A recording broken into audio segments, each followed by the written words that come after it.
Silvio Berlusconi, the right wing media magnate who served as Italy's prime minister for three times, three separate terms, is dead from leukemia at the age of 86. Open Society Foundations, the charitable group run by 92-year-old George Soros, has been handed over to his son, Andrew.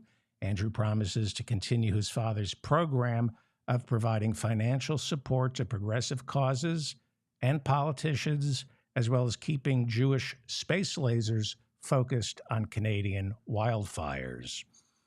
According to new data, the 20 countries in Europe that use the euro dipped into recession earlier this year. Europe as a whole is not in a recession, but countries like Germany, the fourth largest economy in the world, as well as Greece and Ireland, all entered a recession this year after experiencing two back-to-back quarterly slowdowns in their GDP. New York City's first female police commissioner, Keechant Sewell, has resigned after a year and a half on the job. Despite popular perceptions, the crime rate in New York City declined under her stewardship. The Federal Trade Commission has filed a restraining order to block Microsoft's nearly $70 billion purchase of gaming giant Activision, which some say would give Microsoft a significant lead in the burgeoning business of virtual reality. The European Union approved the merger. Great Britain rejected it, but Microsoft is appealing that decision. After Donald Trump's most recent indictment, the editorial board of the Wall Street Journal asked in an editorial this question: do prosecutors understand the forces they are unleashing? The Rupert Murdoch-owned newspaper goes on to write, however cavalier Trump was with his classified files, he did not accept a bribe or betray secrets to Russia, unquote. It's nice that the Wall Street Journal knows something the rest of us don't. Meanwhile, the mayor of Miami is asking protesters to remain peaceful on Tuesday when Donald Trump appears inside a federal courtroom for his 37-count indictment. Three-quarters of Republicans in a new poll say special counsel Jack Smith's indictment of Trump is purely political. But cracks are showing in the Republican Party. Republican Tim Scott, who's running for the nomination, calls the indictment a serious case with serious allegations. Nikki Haley, Trump's ambassador to the UN and currently running for the Republican nomination, called Trump's handling of the documents reckless. But Speaker of the House Kevin McCarthy told reporters today that storing classified documents in a Mar-a-Lago bathroom is perfectly fine. He says the door had a lock. I wish I were making that up. That is what Speaker McCarthy said. Meanwhile, Howie Klein, running over Down with Tyranny, says new polling coming out of Iowa shows Donald Trump with a staggering lead over his nearest competitor, Ron DeSantis. It's a lead of more than 20 points. And Howie says national polls show Trump leads DeSantis by more than double. Joining us in Los Angeles is Howie Klein, the founder, treasurer of the Blue America PAC. And of course, he writes Down with Tyranny, which everybody should read. Hello, Howie. Hi. There was something I wanted to comment about in your news report. In Okay. fact, there were a few things, but I can't remember most of them. But I do remember one when you thanked the Wall Street Journal for that inside information about Trump not selling any secrets to Russia. I think the Wall Street Journal is right. I think he sold secrets to Saudi Arabia. Now, he may have sold them to other places as well. But there's no doubt in my mind whatsoever, no doubt that he sold secrets. Go on. And I don't mean that he meant to sell secrets or he was going to sell secrets. I'm sure that he did sell secrets.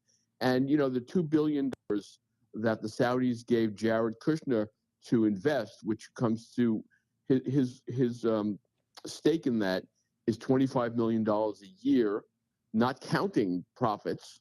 That's just the interest, basically, or the amount they pay him to handle the money. Why did they give it to him? He certainly doesn't know anything about it. He never invested. He was never a hedge fund investor or anything like that. And that, in my mind, was Trump making a deal. There's no doubt in my mind that Trump, why did he steal some very, very specific pieces of intelligence and then refuse to give it back? And of course, it was to sell it. I have a post up about it at Down with Tyranny that people should read. It's really good. And I found something that was written in the New York Review of Books by Fintan O'Toole, which was also excellent. But Okay. when I started saying a month or two ago that Trump sold documents and that's why he stole them, people thought I was crazy. And now it's more coming up more and more. And I'm looking forward to the day, and which will probably be months from now, that the Wall Street Journal says it as well. And that maybe they'll say, at least he didn't sell them to Russia. Do you think we'll have a trial before the end of 2023? I've heard that it is conceivable that this trial could be expedited before the one in Manhattan. Is that what you're hearing? We're better off if it's not, because what they should do is expedite the one in Manhattan, because when he's sentenced, I realized that if you haven't been convicted before, you get a lot less time. So if he's convicted in New York and then he's sentenced in the federal case, he'll get considerably more time, more like I don't know, between. If he's not he's a clear, we know he's a career criminal, but if he hasn't been sentenced to something before, he'll get between 17 and 22 years. If he has been sentenced before, he'll get more than 22 years. So I would like that to happen. Although I don't see him really living more than 22 years anyway. Do you? Yeah, well, who knows? I mean, he's indefatigable. So does he need to keep classified documents to sell secrets to the Saudi Arabians? I mean, can't he just tell them the secrets without producing a paper trail? Isn't that his secret, that he doesn't use email, he writes nothing down? Why would he keep documents? Can't they just take him at his word? No, because there were very, very specific things. For example, lists of names of Saudi agents that the CIA and the FBI were paying to spy. So there was, and Russians and Chinese and Israelis and everybody who we pay to spy, he's got their names. What is he supposed to remember that? And then he barely remembers the name of his cabinet members. And that would compromise their lives.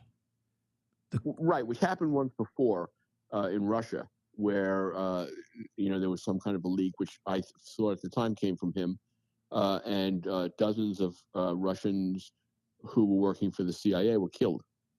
Okay, but my reading, and this is just from reading, is that nobody has, when he was president, nobody really obeyed his orders. They knew to kind of keep things away from him. We knew he was flushing documents down the toilet and clogging the plumbing. So isn't it fair to say that they were pretty careful not to tell him important stuff? Some important stuff. But he also had people working for him who were bad guys. So, right. There was some who tried to keep important stuff away from him, and they did as much as they could. And then there were others, like, what's his name? That monster from Santa Monica. I forgot his name. Stephen Miller. Stephen Miller. Right. By the end, he was running the show, and he was getting Trump everything he needed. I mean, those boxes are not a random bunch of junk. There's, although there are some mementos that he wanted to take, but that doesn't mean anything. There are boxes full of very, very, very targeted, highly classified documents, including, by the way, documents that will never come out in court, that will never be discussed in court because they're too classified. So some of the best stuff that could hopefully, I wish, get him in front of a firing squad. That's the kind of stuff that's not going to be available in court. There'll be a special master, I assume, who's appointed. I hope so. But the thing is that in order to use that, they could use that stuff. They can't use this stuff for the jury, so it's not going to really do any good. So what's the special master going to do?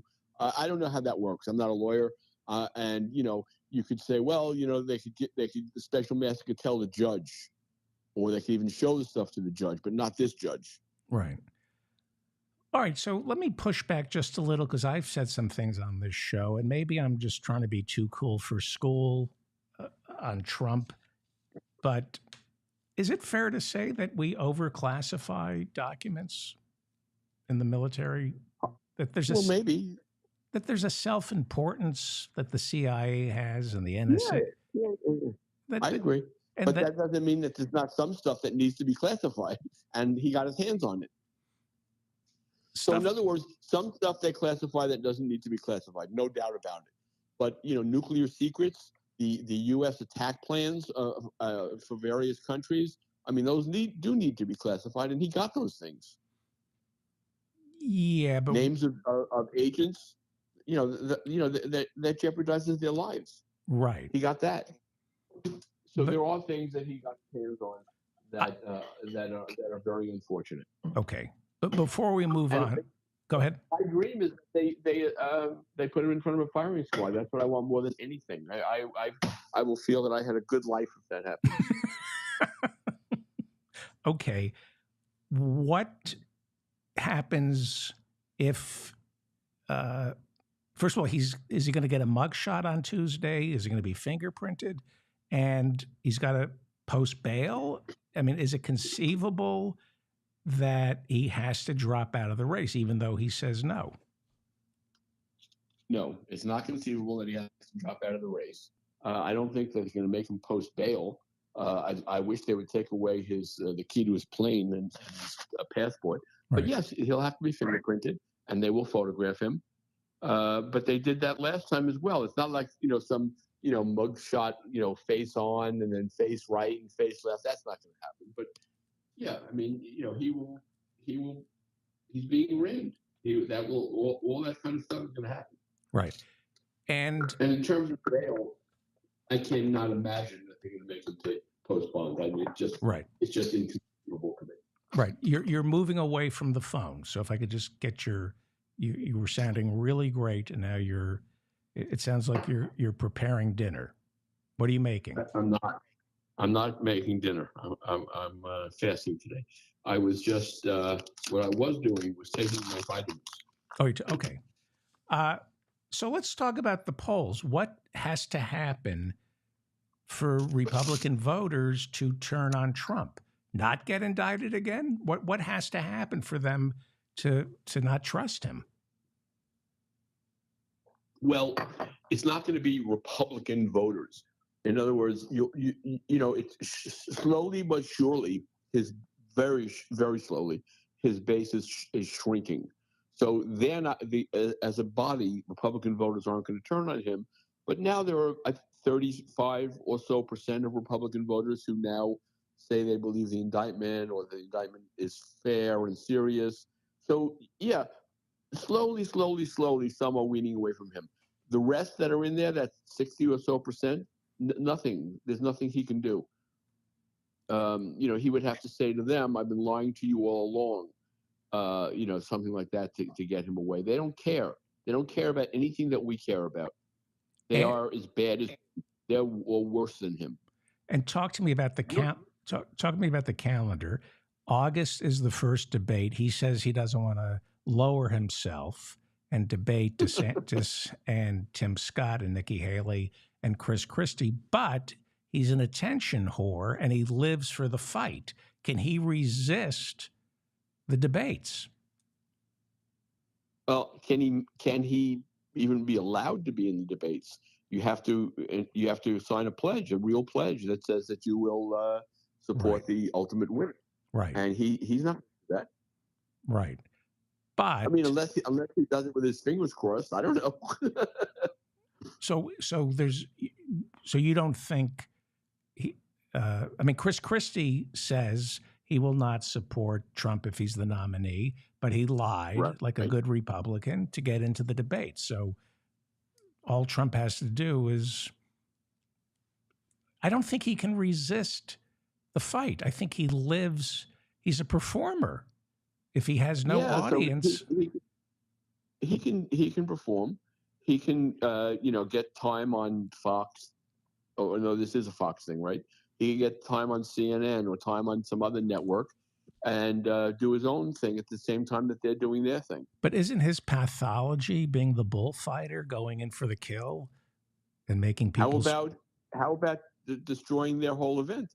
That's him. I think he will get off on destroying Chris Christie and Nikki Haley. Yeah, but I don't think he's going to debate the first time. He'll debate other times, but I don't think he's going to debate the first time. But I could be wrong. I also heard today, and you may have as well, that freaky guy Ramaswamy is going to drop out tonight or tomorrow and endorse Trump. Okay, yeah. You weren't worried about him?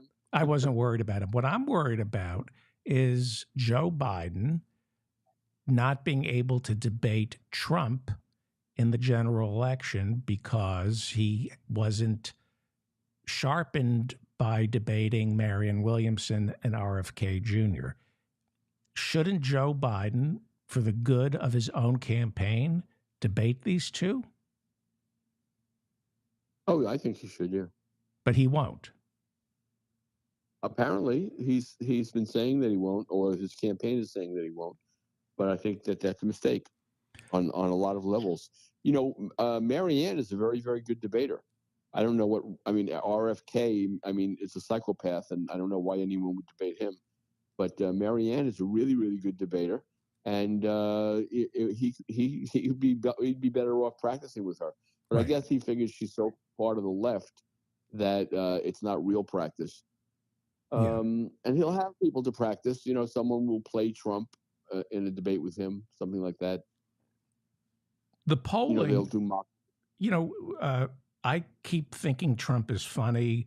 I keep thinking of Joe Biden as a disappointment because he's not Bernie. But in the back of my mind, I think he has a legislative record he can run on now. None of it is enough. But if you're a low information Democratic voter, you think Joe Biden is the second coming of FDR. So I haven't been too worried about his second term, at least winning the second term. But I'm looking at polling now. He's underwater. His approval rating is underwater. DeSantis beats him, and now Trump is beating him. Really? I just saw Trump beat him in one outlier poll. So you don't worry that Biden could end up losing? Not to Trump. Not to Trump. Okay, let's talk about Silvio Berlusconi, a precursor of Donald Trump, media magnate. He actually had money, unlike Trump. A right-wing force. Has the fever broken in Europe when it comes to fascism, authoritarianism? I know Italy just elected a fascist, but she's maybe not as the party has its roots in Mussolini, but has the fever broken in Europe? The fascist? Wow, I don't know why you would even ask that. No. Look at that. The Nazi party in Germany is way up more than they've ever been before.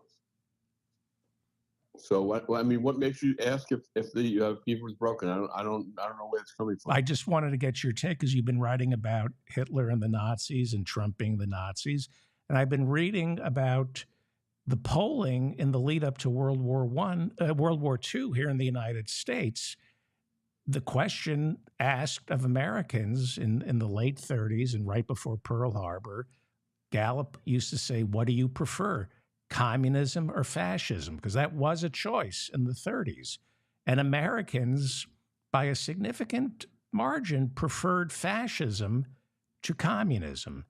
And there was a significant, there was a small segment of our country, as you know and you write about, who preferred fascism to whatever system of government we had going at the time. So there are fascistic strains that go deep into our roots, aren't there? Yes. The Know Nothing movement and now the MAGA movement, those are authoritarian fascist movements. Absolutely. But do they So know? yes, Do they know they're fascists? Are they gaslighting themselves when yes, they? they're gaslighting themselves, and they call normal Americans fascists. It's funny. Right, I mean, they don't. I don't think they even. Most of them don't know what a fascist is, and they don't know that they're fascists themselves. And what are you going to say? right. Who knows that they're a fascist? DeSantis? Does Fascist? DeSantis know he's a fascist? No, I don't. I don't. I mean, I don't know. I never met him or spoke to him, but my guess is that he does not think of himself as a fascist. I also think that he probably thinks he's putting that what he's doing is mostly an act. His people. I think we talked about this last week. His people told a bunch of big donors in Miami a couple of weeks ago that he's going to move to the center once he beats Trump. That this isn't the real him. This is just to win the primary. He's got to be this way. They've also told migrants in Florida not to leave the state, ignore the laws that we just passed, terrorizing you. It's just political. It's just there to scare you, but we really don't mean it. That, that How about the ones they're shipping around the country? yeah. Uh, what's the best thing that can come out of this in 3 years? Any chance DeSantis is completely destroyed by Trump and is just has to go the Paul Ryan route, just collect his favors, get paid back for his favors in the private sector? Well, I mean, look, that would be pretty ideal. Trump destroys DeSantis, and then Trump loses to Biden. Right. Isn't that what we want?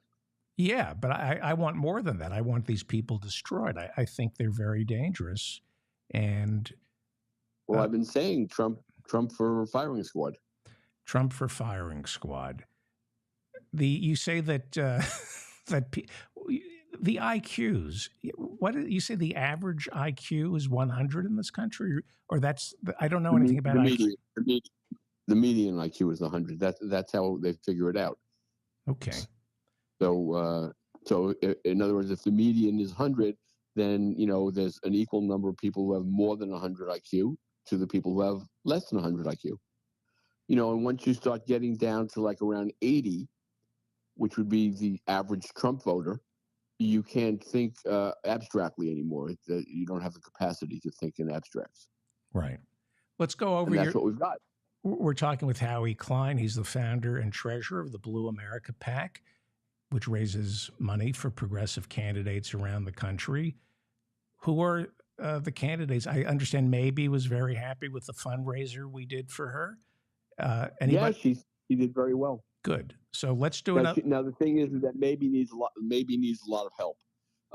She's running in a rich district with a lot of self-funders. There's an actor in there. There's a bunch of like rich people who think they see, wow, there's an open seat, I'll run, Right. and people are willing to put up a lot of money, and Maybe doesn't have any money. So the little fundraiser that we did for her that brought in a lot of money was a really good thing, but she needs a lot more than that. So let's do another fundraiser for her. Yeah, we could do another fundraiser for her, I'm sure. And who's the new candidate you wanted to tell us about? Aaron Regenberg, and that's pretty urgent because it's not for 2024; it's for this year. It's an open seat in Rhode Island because Cicilline. the incumbent Cicilline, right? David Cicilline is leaving, so a very strong progressive. He's gone, so it's an open seat. And most of the Democrats who are running, and it's a Democratic district, it's not going to go Republican, and most of the Democrats who are running are very corrupt conservative Democrats. They're awful. And then who's the one who works with Gina Raimondo? Who is all of them? they're all. But isn't there Raimondo one who's people. gay and not a Biden flunky? There's one who's gay and very conservative, and he's really bad. Oh, okay. And he was a Raimondo person. Okay. So who do we like? But really, really, Aaron Regenberg is the guy. He was in the state legislature. He was excellent, and he's all of everything in his record points to him being a very, very good member of Congress. certainly at least, and I really mean at least as good as David Cicilline, and I like Cicilline. So why don't we should have him on the show Yeah, so he can talk for yeah. himself. We Cicilline can do was that. big. Cicilline was big on antitrust. I liked him. Yeah, me too. Cicilline was very good. And I'll tell you something. When Cicilline ran the first time, there was someone else running to his left. So I was not a huge fan of Cicilline. I remember this. Yes. But once he got in, he really, really was good. And you know what I've noticed? That a lot of people who are, kind of progressive-ish, when someone way to their left runs against them, they turn into someone really good. Because they fear that force from the left. Right. And I've seen it again and again and again. I mean, like even in this, this guy Dan Goldman. Yes, the prosecutor from New York. He's fantastic. I didn't vote for him. Who did I want? I wanted somebody else. Who did I want? I can't pronounce her name, but she's an Asian woman. Because he's like a multi-billionaire, and he's kind of a yeah, that's right. But we need him prosecuting the Republicans with Jamie Raskin. Not just that, but he's also voting great. He turned into someone really good. He realizes that district, could turn on him on a dime. He was lucky because he didn't get a majority. He was lucky because there were so many candidates. And if he's not progressive, they'll kick him out. So he's being very, very progressive. He's an excellent, although, you know what?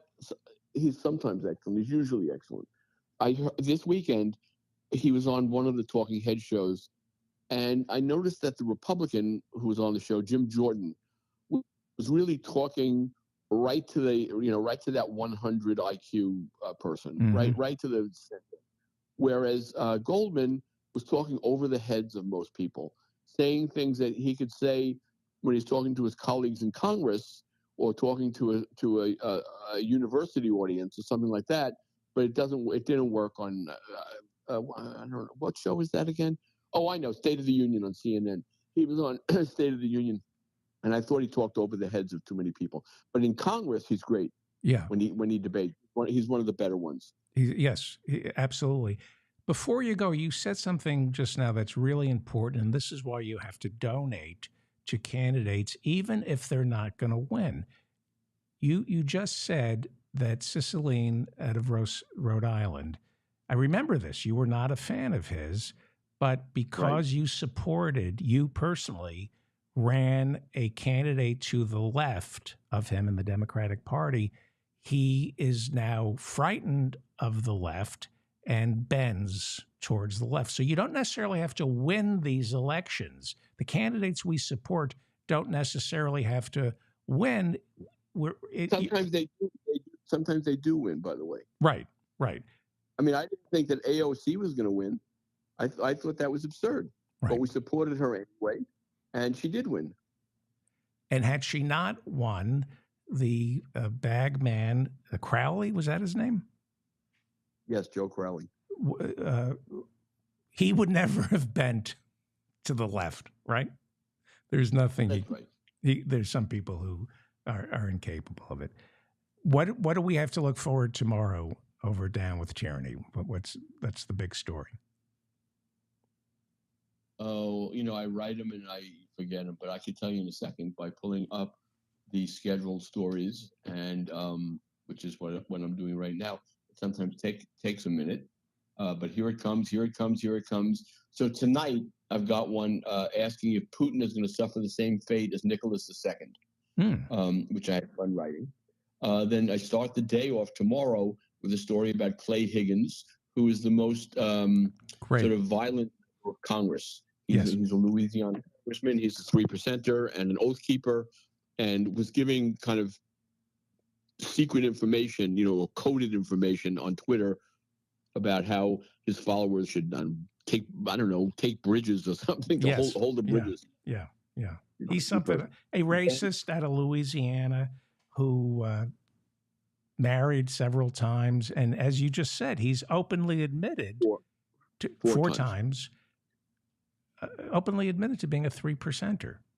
And Andy Biggs, proud of it. Yeah. And Andy Biggs is at it again, saying this is war, eye for an eye. Same guy who had Right. to come That's right. ask for a pardon for January But, 6th. but Andy Biggs doesn't hit people. Clay Higgins is a physical guy who actually beat up a protester while he was a congressman. So Right. he's something else. So I have a story about him, and then I do one. I'm sure you do remember when both Trump and Ivanka said before Trump was in office that Trump would only hire the very best people. Mm-hmm. So I have a story about all the names that he has called all the members of his cabinet after he fired them, or they quit. Well, actually most of them quit, and just calling them horrible names. Horrible names. He called Barr a pig, right? A disgusting pig. I A think. disgusting pig. All right. There's one question my listeners want me to ask you. Oh, okay. Is Ivana Trump's grave going to be exhumed? You've heard these rumors, right? Just from you. That he buried her along with the some classified documents. Possible. I wouldn't be surprised. but I don't think that they're going to exhume her grave. But who knows? Who knows? Anything is like, whoever would have thought that we would have a president like this monster we have. Oh no, had a president.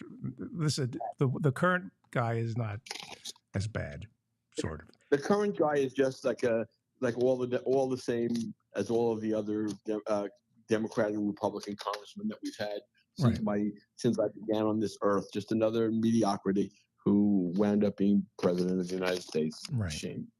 Howie Klein, I love you. I'll talk to you next week. Thank you. Thank you. Bye-bye. That's Howie Klein from Down with Tyranny.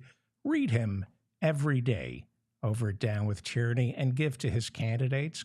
Blue America PAC gives to all the great progressive candidates who are running. That's it. If you enjoyed this episode of The David Feldman Show and found it informative, please share it with a friend, either through social media or through an email. Please like the video. That always helps. Please subscribe to this channel. Leave a comment. I just asked Howie a question that you've all been commenting on. All I read is that Trump buried all your comments. I think like 99% of the comments are Trump buried Ivana with classified documents so they wouldn't find them. So please leave a comment. I do read all your comments. Thank you to everybody in the chat room and the moderators who keep it civil. I'm David Feldman, reminding you to stay strong and protect the weak, and I'll see you later tonight.